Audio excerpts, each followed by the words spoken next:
რა არის ეკლესია? ბევრისათვის ეს სიტყვა ერთ-ერთს ნიშნავს ამორიდან. ან ლამაზ ძველებულ ტაძარს, სადაც დღესასწაულებზე დადიან, ან რთულ ორგანიზაციას თავისი წესებითა და იერარქიით. სამწუხაროდ ადამიანური შეცდომებისა და ცოდვების გამო შეხედულება ეკლესიაზე ხშირად დამახინჯებულია.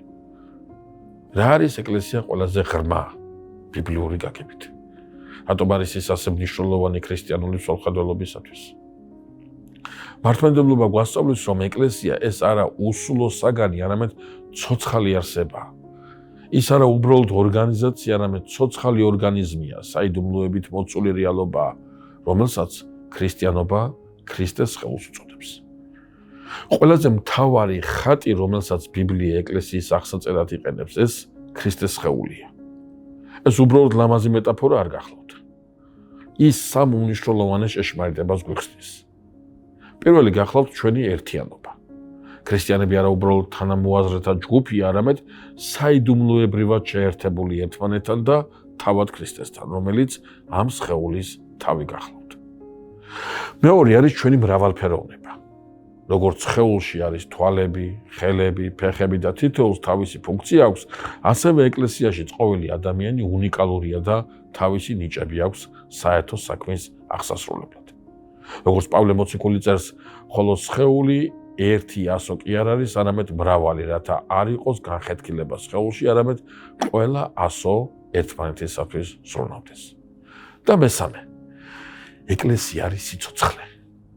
სხეული თავისით კი არ ცოცხლობს, არამედ თავისი სიცოცხლით ცხოვრობს. ასევე ეკლესიაც ქრისტეს სიცოცხლით ცხოვრობს, რომელიც მასში სული წმინდის მეშვეობით მოედინება.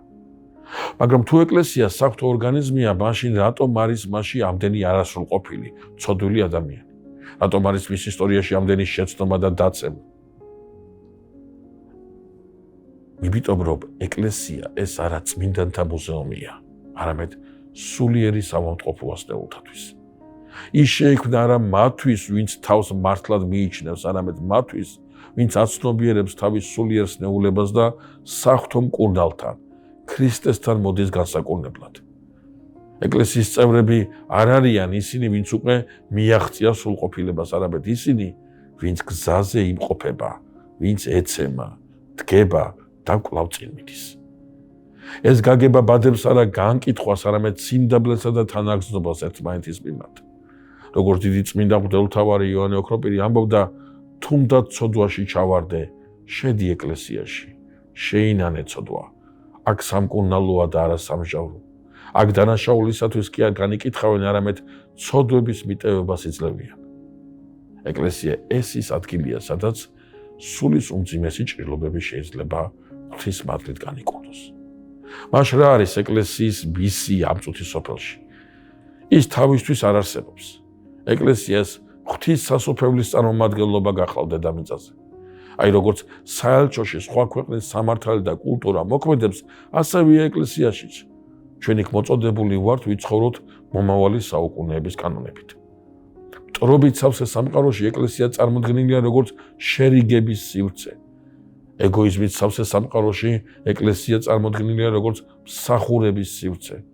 სასოწარკვეთილებით სავსე სამყაროში ეკლესია წარმოდგენილია როგორც იმედის სივრცე.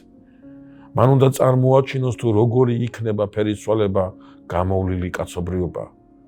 გერმანელი პასტორი და მოწამე დიტრიხ ბონჰოფერი ეკლესიის არზე ფიქრისას წერდა. ეკლესია ეს არა კეთილ მოსურნე სულთა რელიგიური საზოგადოებაა, რომელიც დროს ერთობლივ დარიგებაში ატარებენ. ეკლესია ეს ქრისტია, რომელიც თემის სახელით არსებობს.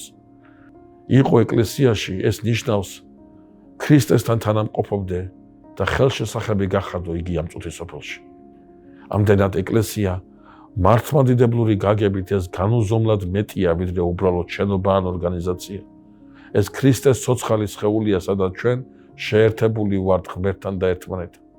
ეს სულიერი სამკურნალოა, სადაც ჩვენ ცოდვისაგან ვიკურნებით.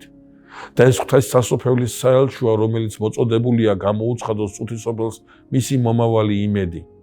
მიუხედავად ყველა ადამიანური სისუსტისა და არასრულყოფილებისა, რომელსაც ჩვენ მასში ვხედავთ, სწორედ ეკლესია ის სივრცე, რომელიც თავად ღმერთმა დააფუძნა, რათა ჩვენ მასში შევხვედროდით მას, ცხონებულიყავით და გვესწავლა სიყვარული.